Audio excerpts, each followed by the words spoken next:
नमस्ते। Story house channel में आपका स्वागत है। हमारी आज की कहानी का नाम है श्री राम की जन्म कथा। एक समय की बात है, अयोध्या के महाराज दशरथ ने पुत्र प्राप्ति के लिए यज्ञ रखा। इस यज्ञ के लिए राजा दशरथ ने अपनी चतुरंगिनी सेना को काले कान वाले घोड़े को छोड़ने का आदेश भेजा। उनकी इच्छा थी कि इस महान यज्ञ में हर कोई शामिल हो, इसलिए राजा ने सभी ऋषि मुनियों व विद्वान पंडितों को आमंत्रण भेजा।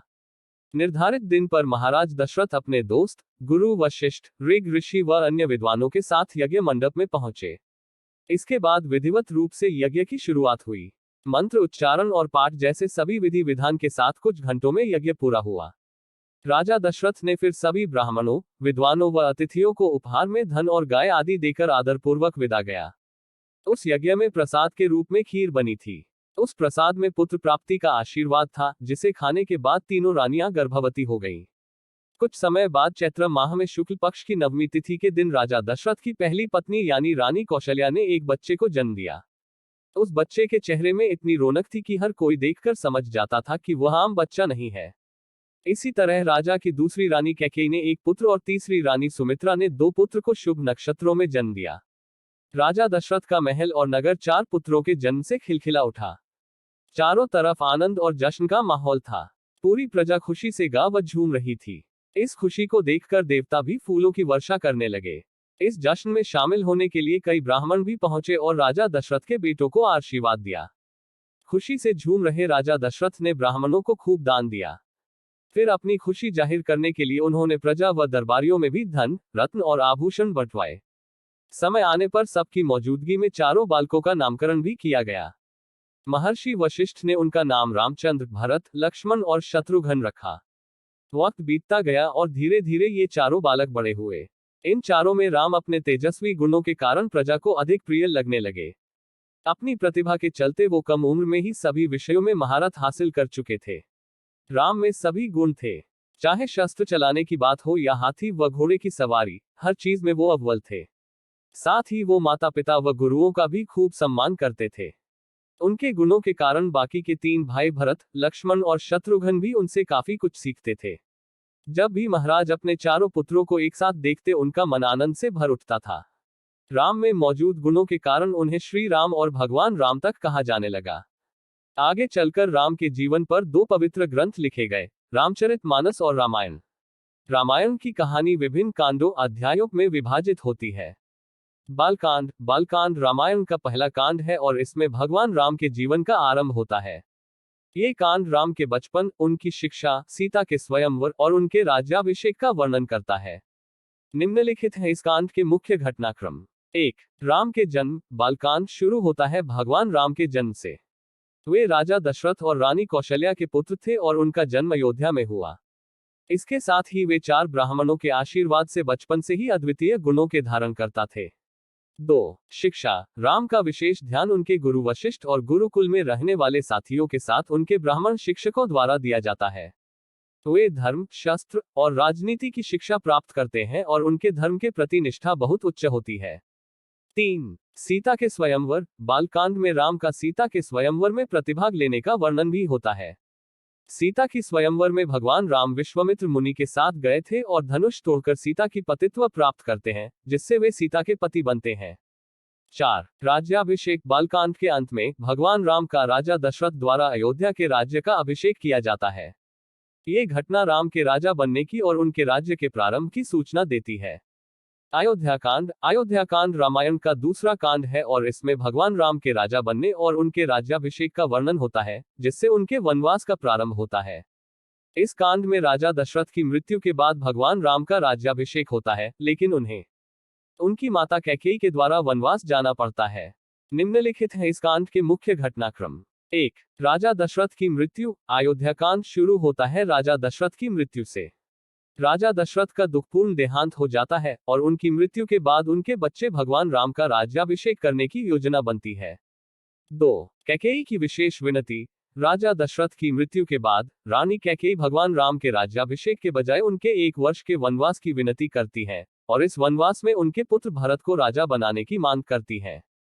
3. राम का वनवास। कैकेयी की विनती के बाद भगवान राम, सीता और लक्ष्मण वन में वनवास जाने का निर्णय लेते हैं। ये कांड राम के परिवार की तय की नियमों का पालन करते हुए उनके वनवास का वर्णन करता है। 4. भरत की मांग। इस कांड में राजा दशरथ के परिवार और दरबार में उनके वनवास के बारे में जानकर उदास होते हैं। भरत, जो अपने भाई राम के बिना राजा नहीं बनना चाहते, अपने माता कैकेयी के साथ अयोध्या में वापस आते हैं और राम को राजा बनाने के लिए मांग करते हैं, जिसे भगवान राम नहीं मानते। किष्किंधा कांड। किष्किंधा कांड रामायण का तीसरा कांड है और इसमें भगवान राम, सीता और लक्ष्मण का वन में आगमन, हनुमान के साथ किष्किंधा नामक वन राजा सुग्रीव के मिलने और उनके साथ मिलकर वाली नामक वनरी की मदद से अपनी पत्नी सीता के पुनर्प्राप्ति की कोशिश का वर्णन होता है। निम्नलिखित है इस कांड के मुख्य घटनाक्रम। 1. वनवास। अयोध्या कांड के अंत में भगवान राम, सीता और लक्ष्मण वनवास के लिए रवाना द्वारा दिए गए वर्णन के अनुसार वन में जाते हैं। ये कांड उनके वनवास की प्रारंभिक घटनाओं का वर्णन करता है और उनके धर्मपालन के मार्गदर्शन करता है। 2. हनुमान के मिलने। राम, सीता और लक्ष्मण वन में एक वन राजा सुग्रीव और उसके साथी हनुमान के साथ मिलते हैं। हनुमान भगवान राम के भक्त होते हैं और उनके साथ किष्किंधा नामक सुग्रीव के राज्य में जाते हैं। 3. सुग्रीव का साथ देना। सुग्रीव राम को अपने दुखों का वर्णन करते हैं और राम से वानर सेना की मदद करने की प्रार्थना करते हैं। उनका साथ देना भगवान राम के सीता के पुनर्प्राप्ति के लिए महत्वपूर्ण होता है। 4. वाली वध। इस कांड में भगवान राम और लक्ष्मण सुग्रीव के साथ मिलकर वाली नामक वानर के वध करते हैं, क्योंकि वाली ने सुग्रीव की पत्नी सुंदरी को हरण किया था। 5. सीता की खोज। हनुमान अपनी भक्ति और वीरता के साथ लंका की खोज के लिए रावण के दरबार तक पहुंचते हैं और सीता का पता लगाते हैं। ये कांड भगवान राम के प्यारे भक्त हनुमान के महत्वपूर्ण कार्य का वर्णन करता है। सुंदरकांड। सुंदरकांड रामायण का चौथा कांड है और इसमें हनुमान का लंका यात्रा, सीता माता के खोज का कार्य और लंका में रावण के दरबार में हनुमान के मीत होने का वर्णन होता है। इस कांड में हनुमान लंका में सीता माता के पास पहुंचते हैं और उनके संदेश लेकर वानर सेना के साथ वापस आते हैं। निम्नलिखित है इस कांड के मुख्य घटनाक्रम। 1. हनुमान का लंका यात्रा। हनुमान लंका में पहुंचते हैं और वहां उन्होंने देखा कि सीता माता अकेली बैठी हैं, रावण के अशोक वाटिका में बंदी हुई। 2. सीता के संदेश। हनुमान सीता माता के पास जाकर उनसे मिलते हैं और वानर सेना के रूप में अपनी पहचान दिलाते हैं। सीता माता अपनी चिंता और दुख को हनुमान के माध्यम से भगवान राम को सुनाती है और उनसे मिलने की प्रार्थना करती है। 3. हनुमान की प्रतिक्रिया। हनुमान भगवान राम के संदेश को सुनकर बहुत खुश होते हैं और वानर सेना के साथ वापस आते हैं। 4. लंका में हनुमान के मीत। इस कांड में हनुमान रावण के दरबार में जाते हैं और वहां रावण के साथ मीत होते हैं। हनुमान का यह मीत रावण की योग्यता के बारे में बताता है और ये दिखाता है कि रावण के अहंकार का अंत करने का समय आया है। युद्धकांड। युद्धकांड रामायण का 5वां कांड है और इसमें भगवान राम के और रावण के बीच हुआ महायुद्ध युद्ध का वर्णन होता है। इस कांड में राम और रावण के साथ आपसी संघर्ष, सुग्रीव के साथ हनुमान और अन्य वानर सेना का सहयोग और लंका के नाश का वर्णन होता है। निम्नलिखित है इस कांड के मुख्य घटनाक्रम। 1. राम का सेतु निर्माण। युद्ध कांड शुरू होता है भगवान राम के और उनके भक्त हनुमान के बीच मिलने से, जिसके बाद उन्होंने सेतु निर्माण का आदेश दिया। सेतु बनाने के लिए वानर सेना और भूतल परिश्रांत यात्रीगण मिलकर काम करते हैं। 2. रावण का सैन्य और युद्ध की तैयारी। युद्ध के लिए रावण अपने सैन्य को तैयार करते हैं और उनके साथ अपने पुत्र मेघनाद इंद्रजित का सहयोग लेते हैं। 3. महायुद्ध। इस कांड में भगवान राम और रावण के बीच महायुद्ध का वर्णन होता है। ये युद्ध असलमा घाटी में लड़ा जाता है और इसमें भगवान राम द्वारा रावण के पुत्र मेघनाद का वध किया जाता है। 4. रावण का वध। युद्धकांड में हनुमान द्वारा सीता माता के संदेश के परिणामस्वरूप भगवान राम रावण का वध करते हैं और सीता माता को उनकी वापसी होती है। 5. युद्ध के उपसंग्रहण। युद्ध कांड में युद्ध के उपसंग्रहण का वर्णन भी होता है, जैसे कि सेना की व्यवस्था और युद्ध के पहले सब योद्धाओं के विदेशी योद्धाओं से मिलकर युद्ध की योजना बनाना। उत्तरकांड। उत्तरकांड रामायण का आखिरी कांड है और इसमें भगवान राम के और उनके प्रिय पत्नी सीता के द्वारका प्राप्ति, सीता माता का अग्नि परीक्षण और लवकुश के जन्म का वर्णन होता है।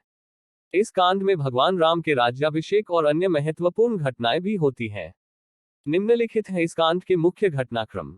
1. सीता का अग्नि परीक्षण। उत्तर कांड का एक प्रमुख घटनाक्रम है सीता माता का अग्नि परीक्षण, जिसका मात्र अग्नि द्वारा पवित्रता होने की प्रामाणिकता को साबित करने के लिए किया जाता है। सीता माता इस परीक्षण को पार करती हैं और उनकी पवित्रता स्वीकार की जाती है। 2. लवकुश के जन्म। उत्तरकांड में भगवान राम के द्वारका प्राप्ति के बाद उनके बच्चों का जन्म होता है। लव और कुश नामक 2 पुत्र होते हैं, जिनकी माता सीता होती है।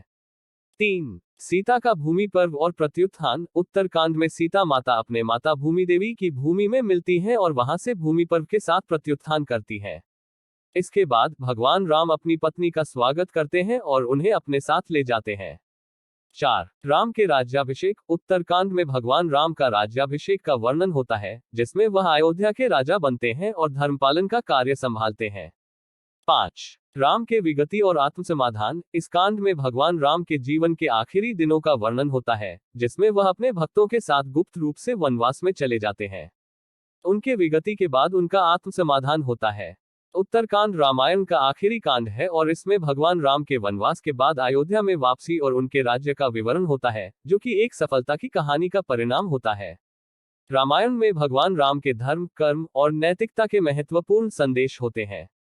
इस कहानी में भगवान राम के साथी लक्ष्मण और भक्त हनुमान का भी महत्वपूर्ण भाग होता है। रामायण का महत्वपूर्ण भाग है और यह हिंदू धर्म के महत्वपूर्ण ग्रंथों में से एक है।